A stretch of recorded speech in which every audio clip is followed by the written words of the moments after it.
네, 유승민 작가 모셨습니다. 어서 오세요. 안녕하세요. 자, 오늘 어떤 내용일까요? 네, 전 쇼트트랙 국가대표 김동성 씨의 전 배우자 A 씨가 사실적시 명예훼손 혐의로 검찰에 송치된 사실이 뒤늦게 알려졌는데요. 네. A 씨 같은 경우는 2018년에 이혼을 한 뒤에 2022년부터 양육비를 받지 못했다라고 폭로를 해왔습니다. 이 양육비를 지급하지 않는 부모의 신상을 공개하는 사이트 배드파더스가 있는데 네. 이 배드파더스에 김 씨의 정보를 제공해왔고 또 언론 인터뷰에서 경제적인 어려움을 호소했다라는 걸 두고 네. 김동성 씨가 이제 허위 사실 적시에 의한 명예훼손이다라고 이제 고소를 한 건데요. 네. 경찰은 사실적시 명예훼손이다라고 판단을 해서 허위 검찰에 사실이 아니라 사실이다. 사실이다. 네. 그러니까 검찰에 넘긴 건데, 그러니까 진실을 말한 건 맞지만 명예훼손은 한 거다라고 판단을 한 거죠. 그런데 이 배드파더스에 제보한 사람 중에 또 송치된 사례가 더 있어요? 송치된 사례는 소수 있었지만 기소 유예로 이제 끝나는 사례들이 있었는데요. 네. 그러니까 사이트 개설 초기에는 이제 명예훼손 우려가 있었기 때문에 제보자들이 좀 제보를 망설인 경우가 많았다고 합니다. 네. 근데 이렇게 실제 처벌 사례가 없다 보니까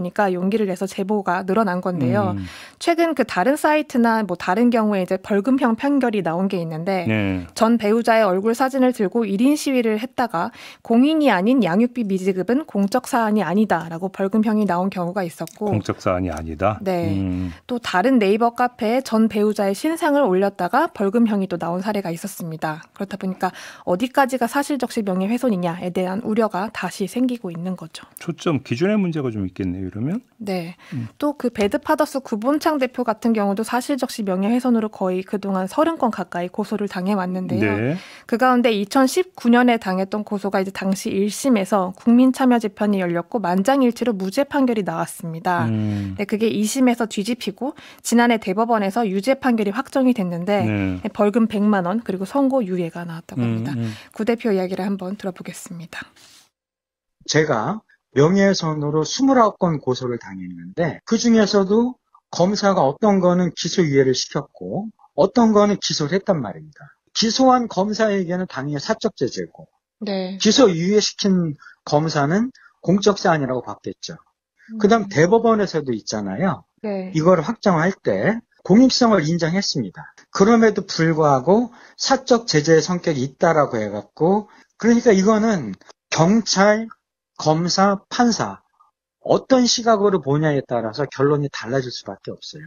뭐 아무튼 이번 송치가 좀 그 제보자들을 위축시킬 수도 있겠다는 지적이 좀 나오겠네요. 네, 내부에서는 벌써부터 이제 위축된 분위기가 느껴진다라고 하는데요. 구본창 대표 이야기를 한 번 더 들어보겠습니다.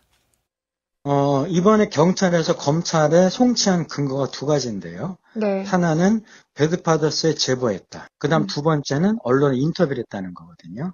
배드파더스에 제보를 하고 언론에 인터뷰한 양육자들은 수십 명입니다. 그 수십 명은 다 처벌받을 수 있다는 얘기죠. 또 배드파더스에 제보해갖고 신상이 공개된 숫자가 3,000명 가까이 됩니다. 네. 이 3,000명이 앞으로 다 처벌받을 수 있다는 얘기잖아요. 심각한 문제입니다. 네.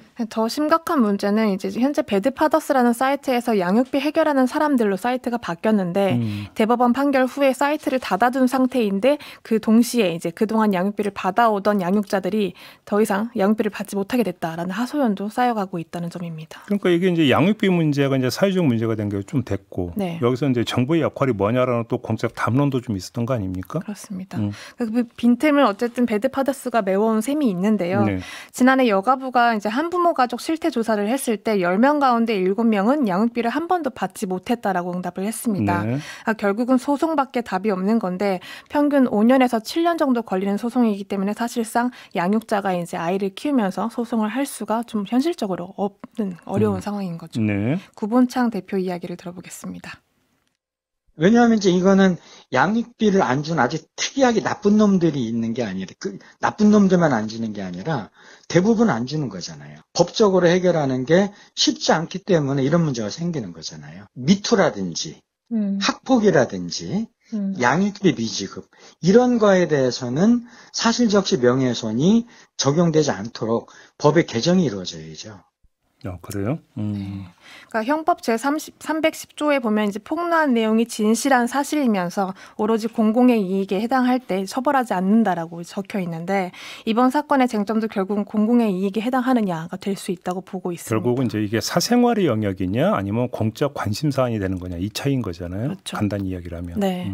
다만 이제 아이의 생존권이다 보니까 사회 문제랑 직결된다고 봤을 때 네. 어디에 더 중점을 둘 수 있는가가 이제 얘기를 해봐야 될 문제겠죠. 좀 이건 이제 토론거리가 되는 거겠죠. 예. 알겠습니다. 자, 이렇게 마무리할게요. 유승민 작가였습니다. 수고하셨어요. 맞습니다.